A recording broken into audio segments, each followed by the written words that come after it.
Assalamualaikum warahmatullahi wabarakatuh. Perkenalkan, nama saya Rahmadila Fitria dengan NIM 234220005.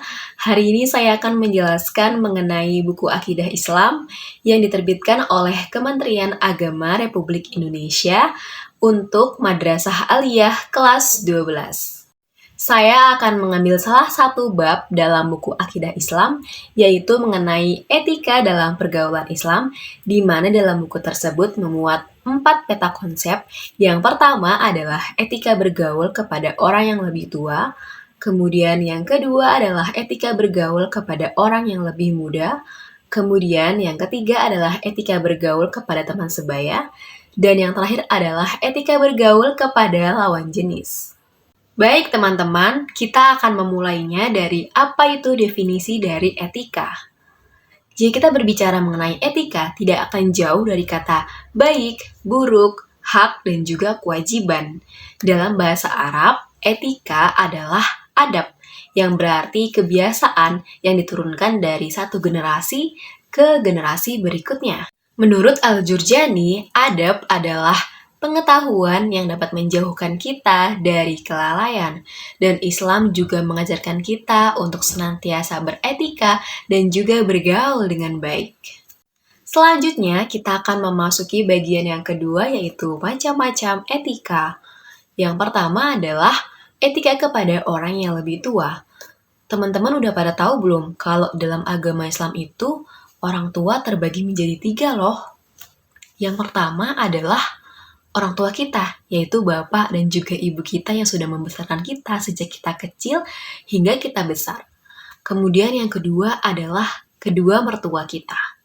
Itu termasuk ke dalam orang tua yang harus kita hormati. Dan yang terakhir adalah guru-guru kita yang sudah mendidik dan juga mengajarkan kita semasa kita berada di bangku sekolah. Kenapa kita harus menghormati mereka?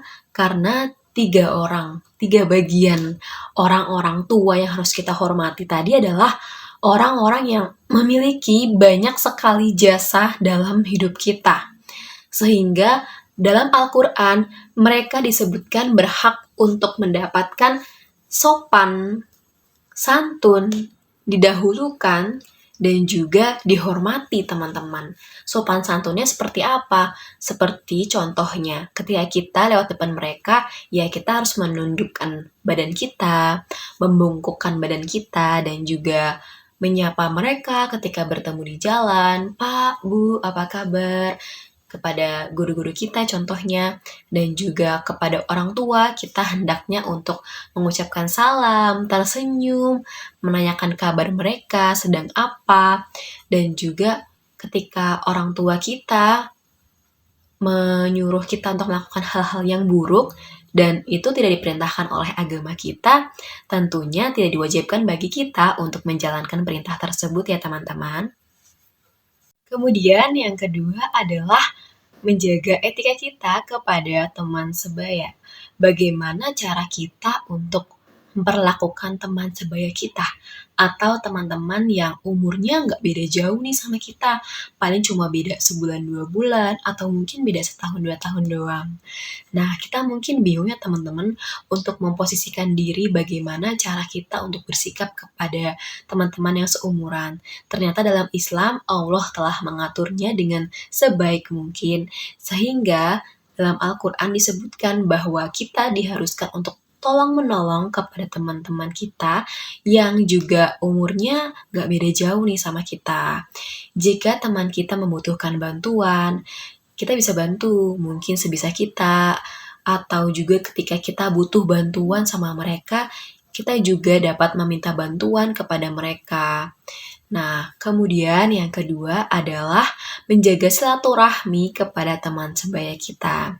Tidak hanya menjaga silaturahmi kepada orang-orang yang lebih tua, tetapi menjaga silaturahmi kepada orang yang sebaya dengan kita juga diharuskan dalam Islam, teman-teman, agar silaturahmi kita tidak terputus, sehingga kita harus senantiasa memperbaruinya dan juga menjaga, mempererat silaturahmi tersebut dengan rajin menanyakan kabar teman kita yang mungkin udah lost kontak, udah lama banget gak kabar-kabaran, teman-teman bisa untuk mulai mempererat kembali silaturahmi yang mungkin sudah lama terputus. Kemudian yang ketiga adalah berbuat baik atau berkata-kata yang baik kepada teman kita. Kita sering sekali ya teman-teman menemui kondisi di mana ketika kita bersama dengan teman yang sebaya, kita bertingkah seolah-olah teman kita itu adalah orang yang akan menerima semua perkataan buruk kita. Padahal sesungguhnya dalam Islam telah diatur dengan sangat baik bahwa teman yang sebaya pun tetap harus diperlakukan dengan sangat sopan, dengan menjaga etika yang sudah ditentukan dalam Islam seharusnya.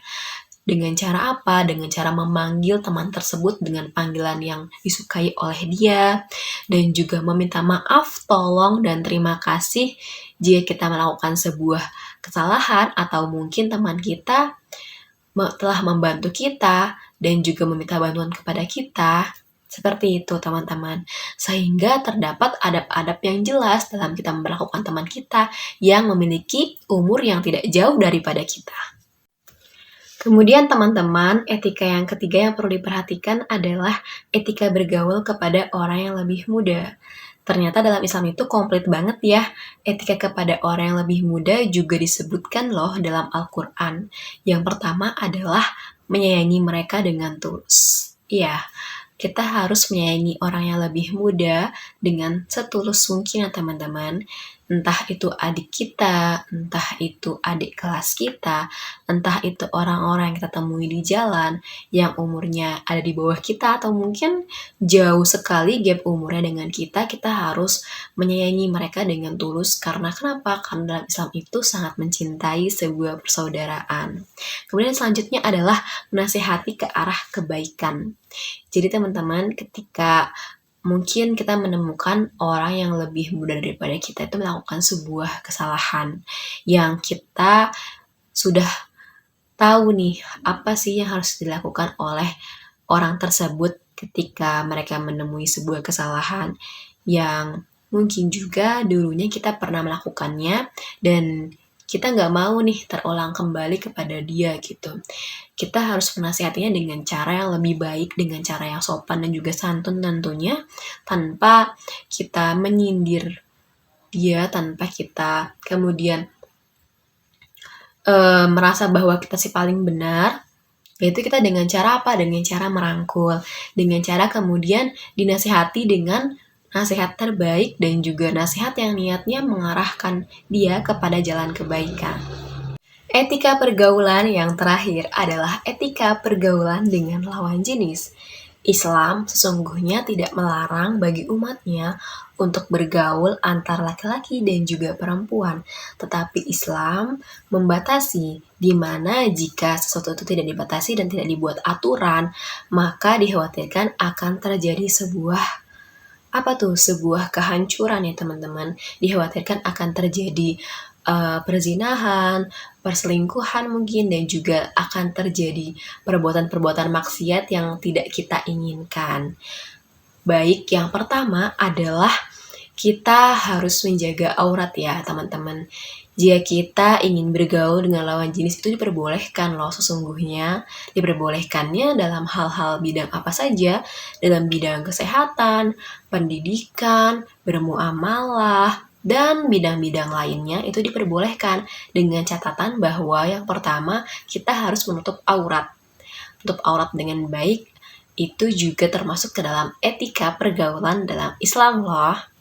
Kemudian yang kedua adalah kita harus bersahabat karena Allah. Jadi diharuskan untuk niatnya itu benar-benar lillah. Ya udah, niat kita untuk bergaul dengan lawan jenis adalah niatnya untuk sekedar untuk menjalin silaturahmi, menjalin ukhuwah dengan tidak ada modus-modus lain atau tidak ada niat-niatan terselubung di dalam hal itu, dan kita hanya membahas kepentingan-kepentingan yang mendesak saja yang memang harus dibahas dengan lawan jenis. Kemudian yang terakhir adalah menjaga kehormatan diri. Ya teman-teman, kita tuh diharuskan untuk tidak berlebih-lebihan ketika kita bergaul dengan lawan jenis. ini nyambung dengan poin yang kedua tadi, bahwa kita harus bersahabat karena Allah. Jadi jika kita dirasa mungkin sudah ada niatan lain ketika kita menjalin sebuah pertemanan dengan lawan jenis, maka kita harus mencari solusi dari apa yang harus kita lakukan. Mungkin kita harus mencari kegiatan yang positif agar tidak terlena ke dalam situasi tersebut ya teman-teman. Jadi pandai-pandailah untuk menjaga diri kita dari rayuan-rayuan setan yang mungkin awalnya niat kita baik nih, niat kita lurus, tapi di tengah jalan mungkin kita tergoda untuk belok ke arah niatan yang lain. Alhamdulillah ya teman-teman, kita sudah mempelajari apa itu definisi dari etika, macam-macam etika, serta contoh-contohnya dalam kehidupan sehari-hari. Kenapa kita penting banget untuk mempelajari etika? Karena etika termasuk dalam salah satu unsur dari iman, Islam, dan juga ihsan. Etika dalam bergaul juga menjadi bukti terhadap keyakinan kita terhadap ajaran agama Islam. Karena Islam pun juga melarang permusuhan dan menganjurkan kita untuk senantiasa menjaga etika dalam pergaulan kita sehari-hari. Kesimpulan dari pembelajaran kita pada hari ini mengenai etika pergaulan dalam Islam adalah etika bergaul merupakan aturan tingkah laku untuk berinteraksi dan berkomunikasi dengan sesama manusia, sehingga terjadi aturan tingkah laku mengenai hubungan yang baik dengan antar individu dengan individu lainnya. Sehingga hal itu memungkinkan untuk terjadinya kehidupan dalam bermasyarakat yang baik dan juga mencintai sebuah kedamaian. Terima kasih sudah menyimak pembelajaran dan presentasi saya pada hari ini. Saya Rahmadila Fitria pamit undur diri. Wassalamualaikum warahmatullahi wabarakatuh.